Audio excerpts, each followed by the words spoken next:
144 ya kan, hukum acara pidana. Pasal 1, betul. 144. Jadi gini, melanggar pasal 144, kemudian ini kan mereka mau paksakan dasar-dasar hukumnya ini kan, mau dipaksakan untuk segala sesuatu terjawab, tapi tidak mungkin. Jadi ini yang lucu Bang. Ini masyarakat biasa pun ini bisa mikir ini kalau kayak gini. Jadi kan lucu, kan katanya nih kita anggaplah ini ya, anggaplah nih kita melakukan tekanan. Pertanyaannya, kan itu ada chat katanya. Entah tekanan itu atau pemerasan itu dilakukan secara verbal ataupun secara langsung. Kan kalau pemerasan memang beriringan harus dengan tekanan atau ancaman, kan? Terus kalau kita runut lagi, kalau kita bicara jangan cuma bicara mens rea, jangan kita cuma bicara actus reus, tapi kita coba lihat juga niatan dari pihak sebelah ini kan, niatan memberikan uang kita ini dengan niat jangan direview salah-salah, jangan direview aneh-aneh, jangan direview yang buruk-buruk. Memang produkmu kan buruk, itu yang pertama.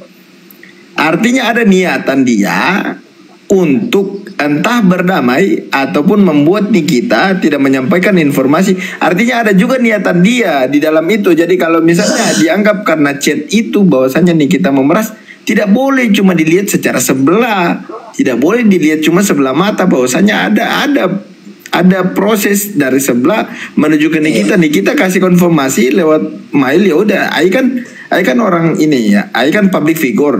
Kalau you mau minta damai, you mau ketemu ya udah. Kalau mau bayar boleh, itu kan dihitung sebagai endorse, boleh juga karena memang pekerjaannya di bidang itu. Tapi anehnya dilihat dan dimasukkan perkara ini, menurut hemat saya memang sangat prematur dan tidak profesional serta tidak teliti. Dipaksakan, dirugikan. Kalau dipaksakan itu kata-katanya Bang George boleh. Jadi banyaklah kerugian yang terjadi di kita, baik material ataupun immaterial. Karena apa? Ini loh Bang, kalau terkait pekerjaan kita masih bisa kalkulasi berapa kerugian di kita, tapi mental, pikiran, hati dan perasaan itu tidak bisa dibayar. Tidak bisa dibayar oleh apapun. Artinya bagaimana? Kita pun mau mengukur dengan material itu tidak bisa dikembalikan. Orang pernah ditahan, orang pernah tidur di dalam sana, orang pernah berpikir overthinking di dalam sana penuh dengan tekanan, itu nggak bisa dibayar, nggak bisa dipulihkan. Nggak bisa. Nama itu karena udah menjadi bagian daripada hidup. Makanya penting penegak hukum ini memahami teori Jeremy Bentham. Jeremy Bentham itu jelaskan tentang teori hukuman. Hukuman itu harus proporsional. Artinya hukuman itu juga harus membuat masyarakat akhirnya percaya dengan sistem hukum itu berjalan. Hukuman itu harus tidak boleh akhirnya menambah penderitaan orang. Kalau orang sakit, Jeremy Bentham bilang kayak gini, kurang lebih ilustrasinya yang saya tangkap. Kalau orang sakit kepala tidak langsung dioperasi kepalanya, mungkin dia cuma butuh tidur. Kalau orang sakit kepala mungkin cuma butuh obat. Kalau orang sakit kepala mungkin cuma butuh disuntik. Ini seakan-akan nih kita Mirza, nih mungkin ya, kalau kita ilustrasikan, mungkin dia cuma sakit kepala tapi langsung dioperasi. Jadi orang itu punya hak loh Bang.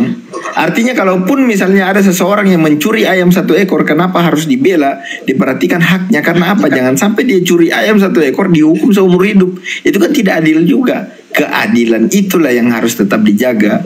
Kalaupun misalnya Nikita melakukan hal tersebut, ataupun misalnya Nikita ada pengarahnya ke sana, tolonglah juga diberikan dengan hal-hal yang sepadan. Kemudian kan ada selalu alasan pemaaf Bang. Tidak bisa orang dilihat sebagai pelaku itu. Hukuman itu untuk memperbaiki orang, bukan untuk menghakimi, bukan untuk merusak ke depannya kan. Jadi itulah yang menjadi pokok permasalahan di sini. Bang George, silakan eksekusi saja Bang. Saya suka dengan Bang George. Kalau saya ngomong ke belakang. Sebelum ke Bang George, hukum ini keras sekali, tajam sekali untuk seorang Nikita Mirzani, tetapi lembut sekali untuk yang pelapor. Sedangkan di sini kejahatan yang dibikin oleh pelapor itu merugikan orang gitu. Sedangkan Nikita kalau memang terbukti dia merugikan cuman satu pihak. Tapi ini pelapor ini merugikan banyak orang. Tapi kok kayaknya tidak di-up masalah apa namanya, masalah merugikan ke masyarakatnya ini gitu loh. Jadi saya pengen buat nanti review terkait sidang pemeriksaan saksi ataupun sidangnya Nikita Mirzani ini. Saya pengen buat satu video di papan tulis, saya runut dari awal sampai akhir biar masyarakat itu lihat, minimal tidak masyarakat bisa paham lah sama hukum aturan. Nggak bisa secara seperti ini. Banyak hal yang menurut saya miss ya. Saya tidak juga katakan 100% salah, tapi banyak yang miss. Ya, sedikit Mas George, sedikit Deng.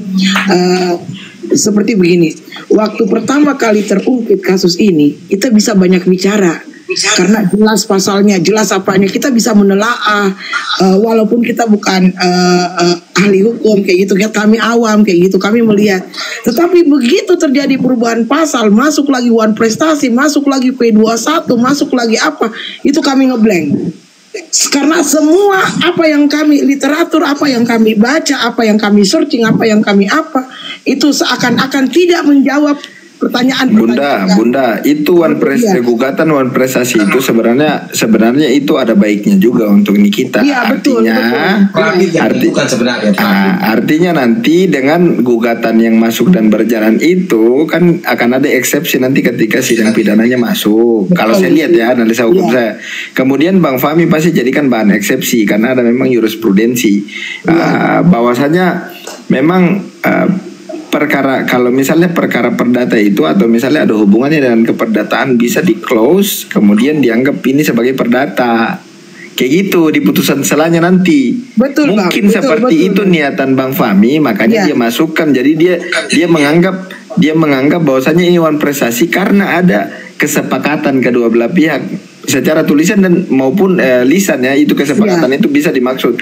Tapi yang menjadi pertanyaan saya cuma mempertanyakan kenapa kalau memang Bang Fahmi mau turut sertakan Kapolri dan Kejaksaan dengan itu seharusnya PMH. Tapi mungkin Bang Fahmi mengejar di putusan selanya itu. Artinya ada kabar baik juga dari upaya hukum yang ini. Yang menjadi pertanyaan besar sebenarnya kalau kita memahami prosedural hukum, dia tidak rapid. Nah itu yang Bang George bilang tadi yang tajam, enak didengar itu. Kami kan sudah bahas itu sebelumnya sama dengan pengacara kan. Iya, kami sudah bahas itu. Tapi sebelum saya jujur Bang George, saya itu banyak menolak penyidik pembantu berdiskusi dengan saya ketika saya tangani perkara. Bukan berarti saya merendahkan, tidak. Artinya diskusi itu tidak bisa masuk kalau keilmuannya tidak setara.